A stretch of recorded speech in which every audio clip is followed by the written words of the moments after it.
Thank you for taking the time today of all days to talk to us. Well, thank you, Nicole, for having me. Appreciate it. We often start with this reality that I'm very familiar of, that anything that is happening in the country that's difficult is something that a White House tries to come in and offer some back support. And so I just want to start with Memphis. I know the president spoke to the family today. I know you have access to sort of the best intelligence in terms of what the concerns are on the ground. If you could just take me through both the very personal, anything you can say about that call, and what the country might be experiencing in just a few hours. Well, yeah, the president did want to reach out to Tyree's family as a parent, as someone who's lost a child himself, and express his condolences, express his determination to continue to work on the issue of police reform, but mostly just to connect with Mrs. Wells and other members of the family on a personal level. And he did have a very personal phone call with them this afternoon. In terms of the consequences of this video, which we're told is going to be horrible, being released this afternoon, we have been in touch with officials around the country, trying to make sure people are prepared for it. But I hope people will honor what Mrs. Wells has requested, that people be outraged about this, that people demand accountability and reform, but that they do so peacefully, in peaceful protest. And that's the message the president also had in his statement on this yesterday, and it's what we're going to continue to emphasize here at the White House. I spoke to Officer Harry Dunn today, who made the point that while it isn't always about race, it is always about reform. It is always about the need for police reform. And I know these questions can sound shallow. The president's commitment to reform doesn't ebb and flow with individual tragedies. But is there a greater momentum, or is there an opportunity to try to restart talks, especially with the new Republican leader?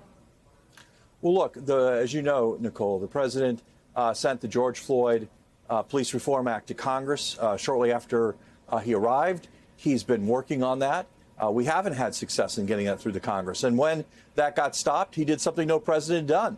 He issued an executive order reforming the federal law enforcement aspects and insisting on limits on the use of chokeholds, body cameras, other aspects to try to minimize and reduce and eliminate, ultimately, this kind of violence. And we're going to renew that call. We're going to press Congress to take that up.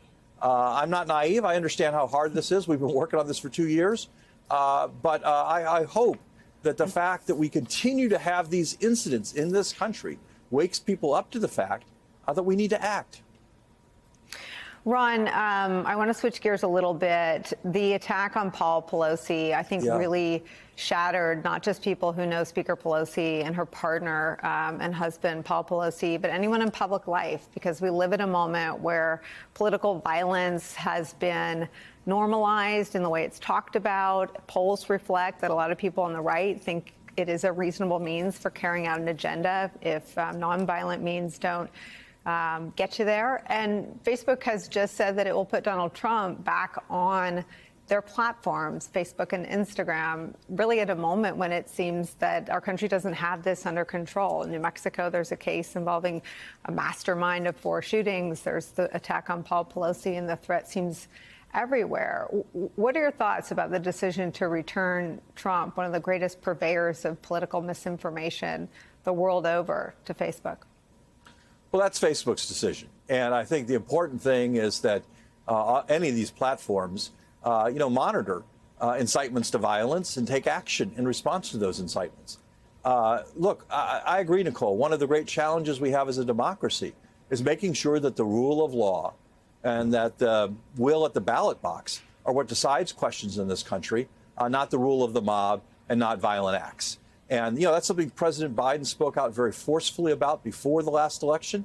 I think it's one reason why Democrats did better than expected in last time's midterms, because I think a lot of voters in this country looked at the choice between the two parties and thought that some members of the Republican Party just gotten too extreme. But there's no place for political violence in our country, political violence of any variety.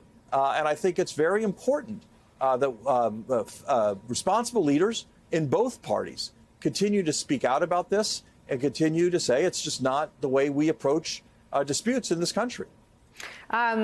You are making some huge news in Washington and around the country and around the world. Anyone that deals with this White House has the pleasure of dealing with you first. Take us inside your decision. Well, Nicole, I've been here as chief of staff for 2 years. That followed essentially running the transition for 3 months before that, which followed several months on the campaign trail with then candidate Biden. So it's been a long stretch. I have outserved 8 of the last White House chiefs of staff. My duration in the role is quite high at this point in time. And I just decided that kind of at the halfway point, that was the right time for me to step aside, for me to hand the baton to someone else. We have an incredible team of people at the White House. I am so blessed and so fortunate to work with the most diverse, most talented White House team in history, men and women who come here every day and work so hard. They will do a great job carrying this forward with the president and the vice president, with Jeff Zients as the new chief of staff. I have a lot of confidence in the team I'm leaving behind. So my viewers, I think, would say that the president of the White House doesn't deserve enough credit for everything that goes well. I think the president's critics, even some Democrats right now, would say that the handling, for example, of the documents that were found hasn't gone as smoothly as they would have liked. How do you sort of assess the White House's performance on your watch? Well, look, Nicole, I'm very proud of what the president's been able to get done here. He's passed the most significant economic plan since FDR. Managed the largest land war in Europe since Truman, passed the second largest health care bill since LBJ, got more judges confirmed in his first year than any president since JFK, passed the largest climate change bill in history, and managed to pass the most significant gun control legislation since President Clinton. That's a historic record. He did it all while tackling a public health crisis worse than any president since Woodrow Wilson has faced, and with the narrowest legislative majority in the Congress of any Democratic president in 100 years. So I think it is a record for the ages. I think it's a record of impressive achievement and accomplishment, and I think it's been done under some very difficult circumstances. Ron, because having classified stuff at home inadvertently is this sort of rolling, I mean, the Pence news came this week. Are you doing anything different than you did last time you left the White House? Like, have you asked someone from the White House counsel's office to come to your office and sweep it with you? Or is there, you know, and expand beyond that? I mean, how else is this departure and this tour of duty different from other government postings? Because you've had a lot. Yeah, look, I think it's different. First of all, we're going to handle all the classified documents here responsibly. I don't think people have to worry about that. But what I do want to say is I think what my departure is different this time, you know, because I feel a certain attachment to this place as the chief of staff and a certain bond with the team here. That's a little different. And it's a choice I made and a break I need. But it is bittersweet to leave behind so many people that I just care about so much, and you know, just we'll be saying goodbye. It's weird when you hand in your badge and drive out for the last time as a staffer. Any regrets, any sort of lessons learned, anything you're handing off to your successor and saying, don't do this, I did this, but I wouldn't do it again? Well, what I'd say, I don't know in so much in terms of regrets, but in terms of lessons learned, I think persistence and patience are critical qualities here. We live in a time where people want fast answers and fast action, and it's easy to get impatient.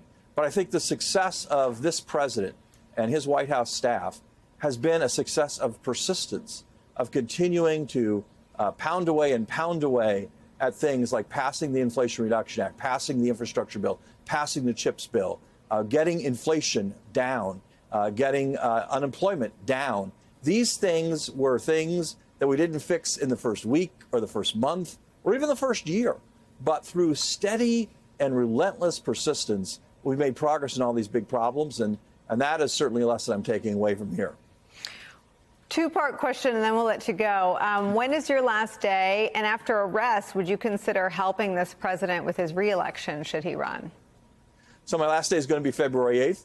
And I will definitely, if the president decides to run for re-election, I will be part of his campaign team. I'll do whatever I can to be helpful to get him elected. I think he's done a fantastic job. And I worked on his 1988 campaign. I worked on his 2008 campaign. I worked on his 2020 campaign. If there's a 2024 campaign, I'll be excited to be part of it.